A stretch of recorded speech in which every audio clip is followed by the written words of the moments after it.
Beautiful. Okay, Greg's going to check volume. Thank you.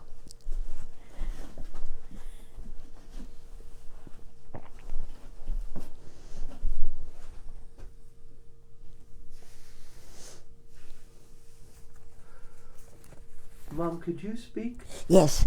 Hi, dear Julie. So good to see you, Julie. Oh, Julie, that's one Julie. The photographs you sent are so fantastic.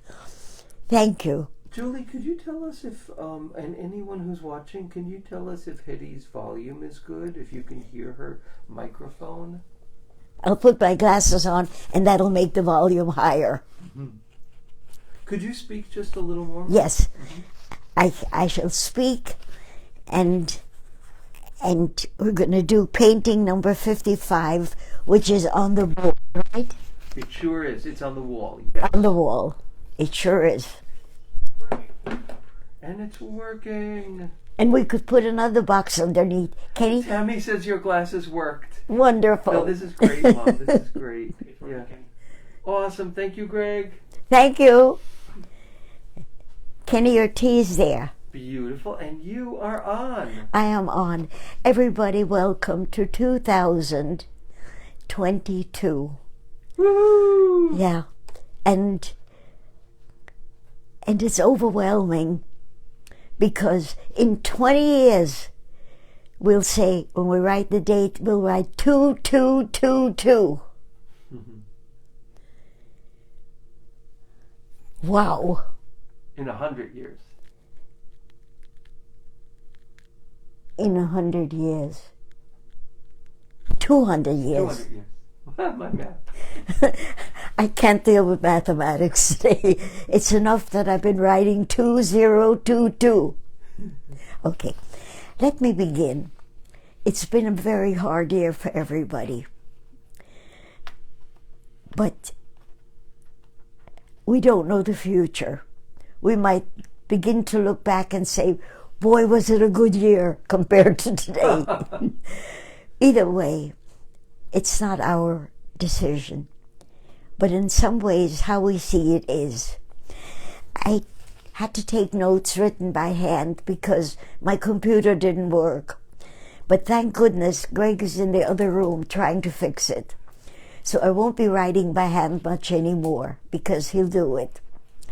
Let me begin with something important. I would talk about the plaza. But look at the wall and all the information is there. Because the plaza itself, I listed all the people in it. And I'm sure there were people still there who are not listed. But that's only because they didn't ask to be in the painting when I did it. And I would like to talk about different things. I had a wonderful friend coming over the other day, and it's somebody who is very important in my life. And she was very depressed, and she told me all the things that are going wrong now, all of which I agreed with, because they're true. And I need to explain why there are always many truths, and in some ways we pick the one that pleases us the most or horrifies us the most. And my son said afterwards, she came to you because she was depressed and is used to you cheering her up. I think you failed her. And I called her today and I said, you know, I failed you. And she said, when, where, how? And I said, because you were depressed.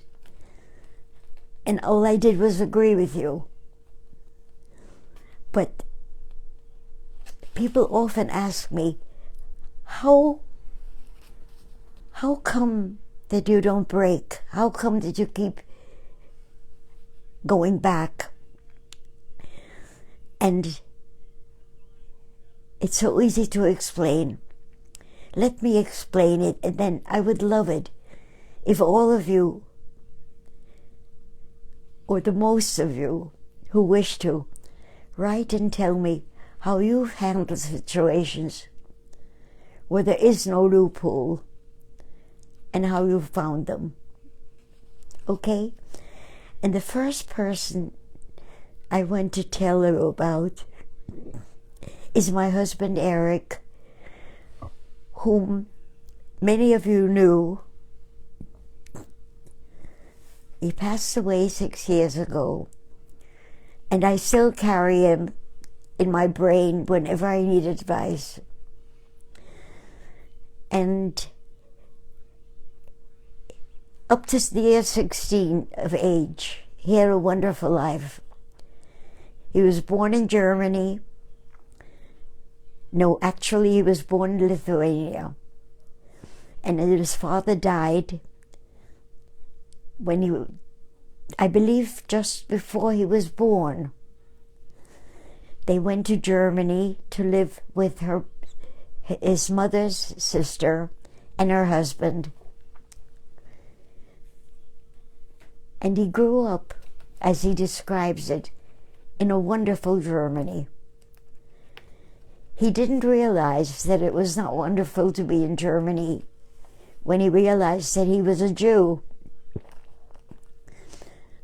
And suddenly the culture changed. And he couldn't believe that the children whom he played soccer with and did other things didn't want him anymore. And he said to me, you know, when they went to a meeting called Hitler Youth, I went too, because I didn't know, because they'd always been my friends. And then he said, I never went back. And I said, how was it? And he said, you don't want to know. And what he did in his life was, when things became very bad, he would never talk about it. And people would ask him, and he would always say, you don't want to know. And he wouldn't talk. He wouldn't talk about those terrible years of concentration camp, of wandering until they were captured. And years later, when we were married and we had a house upstate, and we would drive there every weekend, and on the drives, he would begin to talk. Never about anything unpleasant, but about the war years. And I wanted him to cry. I thought, how could he not cry? Because for me, the tears sit and wait. And when I pour them out, the relief comes. And I thought, how can he survive if he doesn't cry? And we ended up going back to Germany after we were Americans. And to the concentration camps. And we went as a family with our daughter and our son. And I had said to our son, why should we go? And he said, because he needs to. And we went to Dachau, which was where he was liberated from Dachau. He was in other concentration camps. He was liberated from Dachau. And we walked through the barracks with people's names written on some of the walls. But the names were not of the victims. The names were of the people who constructed the barracks. And when we walked away, I wanted him to cry so badly. I thought that would heal him. And I said, Eric, how do you feel? And he paused for a minute, and then the word burst out, I am so happy. I am walking here. I am able to walk on these streets as a free man.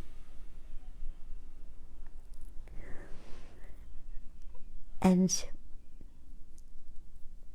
maybe that's the difference in how you look at a past. Because you're not there anymore. No matter what the past was, you're walking away from it.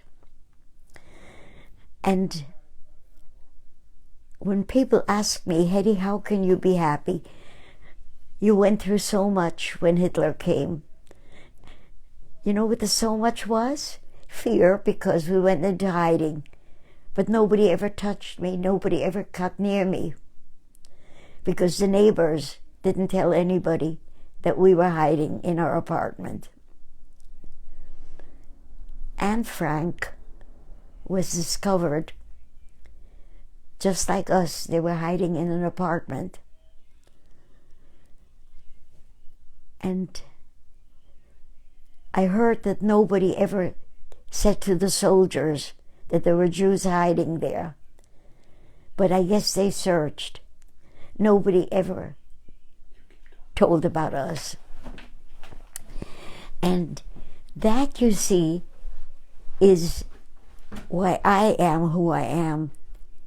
Because I always live with the knowledge, look what I was saved from. I went to see the concentration camp where Anne Frank died. And I read how she lay there between the doors. And I think, but it isn't me. It is how we look at the world. We survived because the things that we don't understand happened, not because we were better than others or smarter than others. It was whatever is was not our doing. And I have a wonderful neighbor. As a matter of fact, in the painting you'll see some of them. I have wonderful neighbors. And I was speaking to one of them, and I said, Gary, how do you cope with all the news and all the fears in the newspapers? And you know what he said? He said, they've always been there, but they didn't touch me. He said, everything you're hearing about now has already happened, but not to me. Here I am, living the way I want to live. But all these years, whatever didn't touch me, that I could do nothing about, didn't touch me. Why should it now, when all through the world, worse things have happened to people than COVID over here? Mom, could I say something? Yes. What a wonderful question to ask all the audience. What a wonderful question to ask your audience. How do they cope with all of this news? What are the tools that they use? Would you like to ask that? I would like, as a matter of fact, thank you, Kenny, because in my notes, I said, tell me how you look at things and what happened to you that you escaped from. I would so love it, because instead of telling me the terrible things that happened to you, which they did, can you let me know how today, in all the news, let me tell you what I do now. When I get the newspapers, I look at them, and I look immediately at the comic strips. I need the comic strips, because terrible things happen and everybody laughs. The guy's drunk and lies on the sidewalk, And the drawing is so funny that we all laugh. And so what I want to do today is I want to talk of wonderful people. And I would like you to tell me about some of them. Can you think of any? You can write it, and we can repeat it, and we can tell it. So there are two questions. Yes. One question is wonderful people that they've encountered that have touched their lives. But the other one is how do they cope with the news, the terrible things that have happened, Yes. the really hard things in their past. So Yes. everybody, if you'd like to write anything about that, Hedy will read that out. Well, I'll read it out. I would for love her. it, because let us be healers. I can't do cartoons well. I tried, when our triplets came into being, my wonderful triplets who were adopted by different parents and met years later. And there's a wonderful documentary about them that we've spoken about too.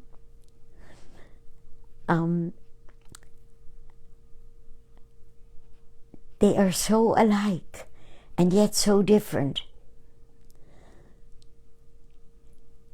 Explain the difference in you, in how you see the world. Okay? Let me go further. Let me look at my notes.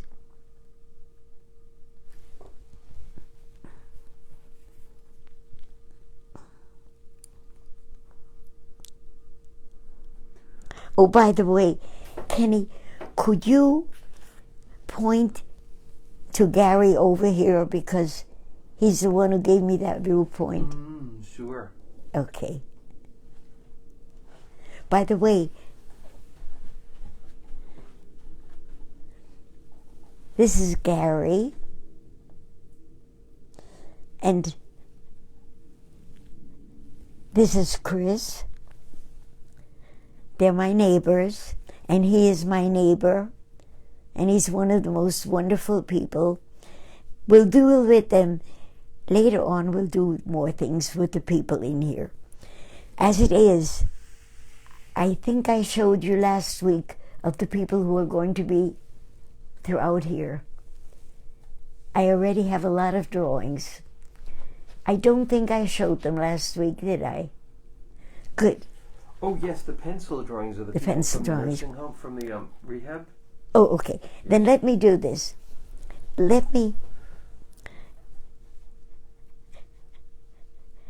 Dory,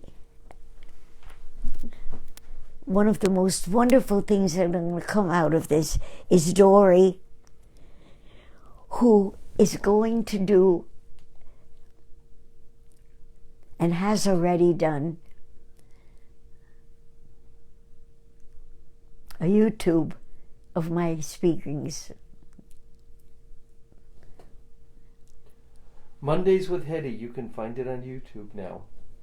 Right.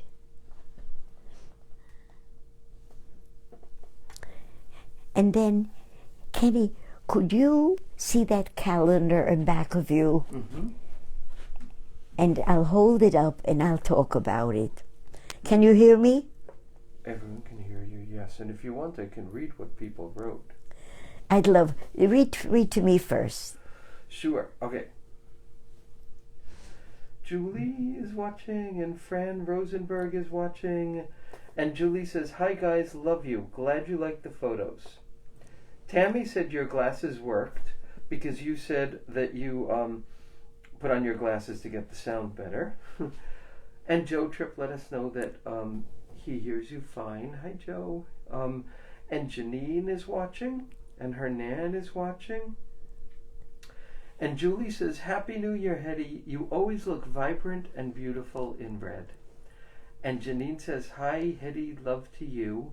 And Jody Barnofsky is watching and says, "Hi, Hedy." Hi. And Kent is watching again. Great. And Joe Tripp says, "Happy New Year, everyone." Happy New Year, Joe. And I pointed out that I didn't say that you failed your friend. And Eileen is watching. And Julie says, "Hedy, I think I'm going to follow your lead now. by reading the cartoons first and eating ice cream dessert first. Eileen said, "Oh my, that painting is evolving. It looks so beautiful." And Paula Lakshan is watching. Hi, Paula. And Eileen says, "It's so good to see you. Coping with the day-to-day is challenging.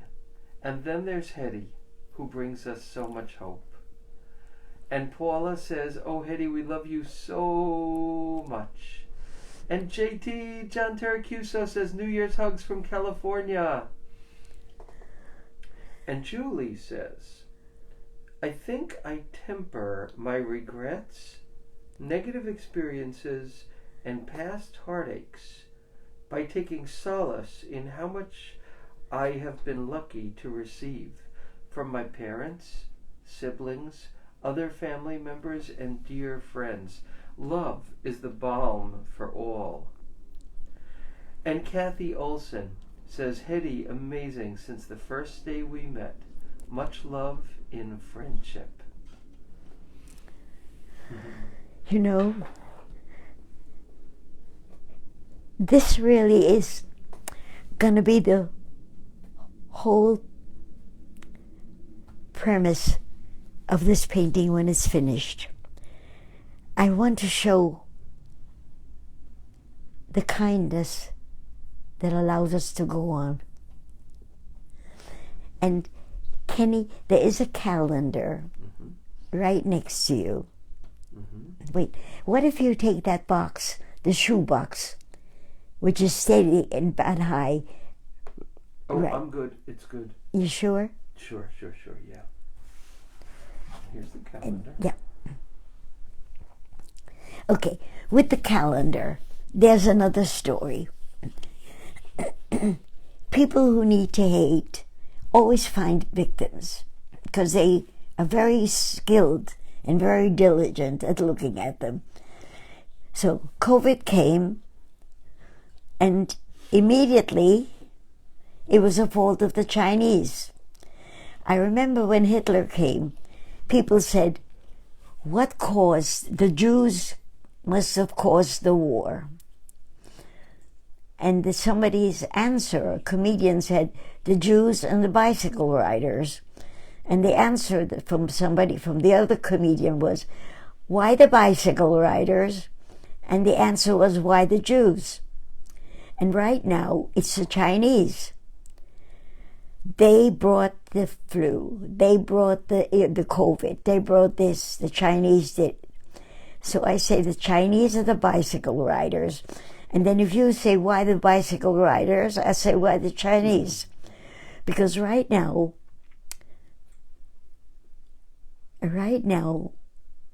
a lot of people blame them for the outbreak. I didn't hear the Native Americans blame Americans from the USA for bringing syphilis. Okay? So I needed Chinese people in this painting. And the problem is I have a lot of Chinese friends, but they've all been in other paintings. But I have a wonderful friend, the blonde lady right there, whose son married an Asian woman. And the children who are pictured here, the grandchildren, are every mixture of Asian and I believe German or Swiss.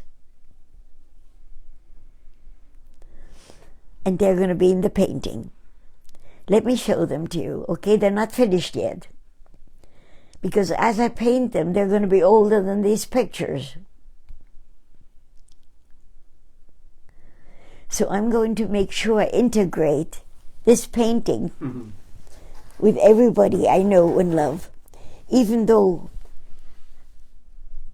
since I began, these children have gotten older. So have I, but I don't care about that. I have no choice. When I painted the tree, I realized if the tree can get as ugly as it is at the end, why can't I? Okay? Now, I got a phone call, and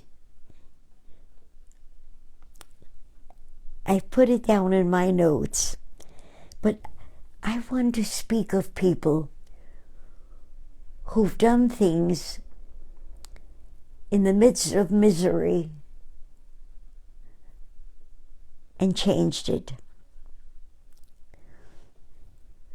And in the New York Times, there was an article about a woman who was homeless. And I always wanted to paint the whole story of a homeless woman in the subway.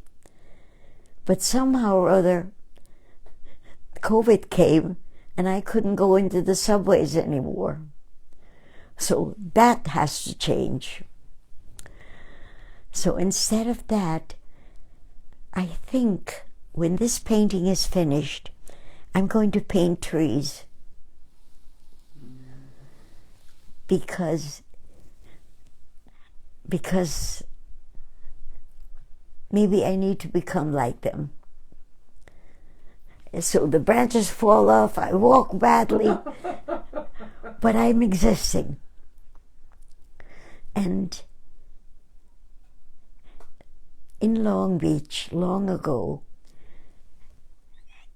there was a business across the street from us, and it was a fruit store, and there was a man who was so badly bent.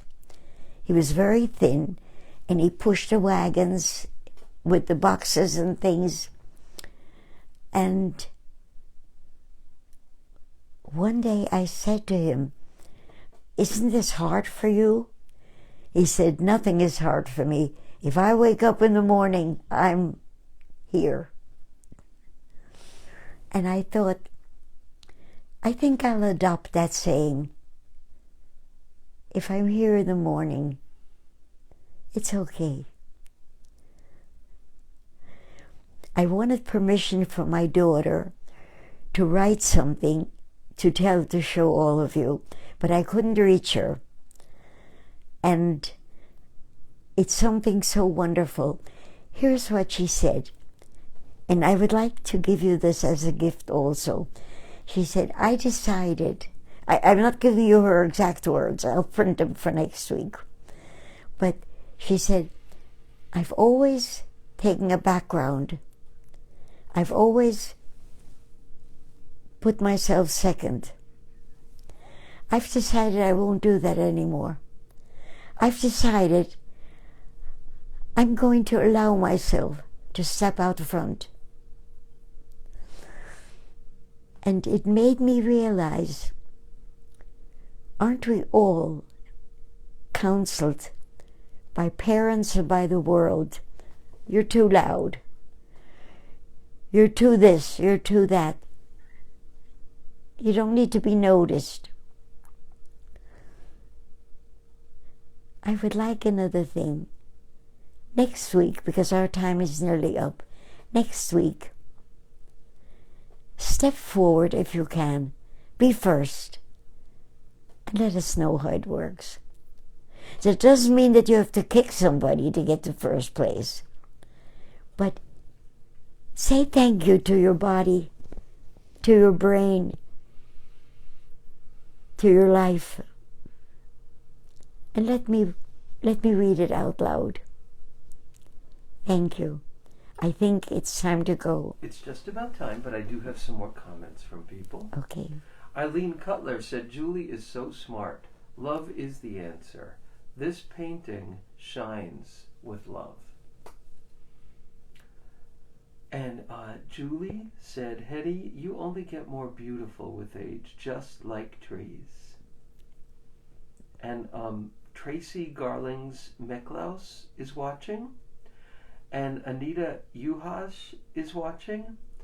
And Eileen Cutler says, sounds like Joni is taking the wheel. Good advice from her. And Julie Williams says, love you, thank you. Then can I still say one more thing? Of course. Okay, because I was born in Vienna, Austria, and my Hernan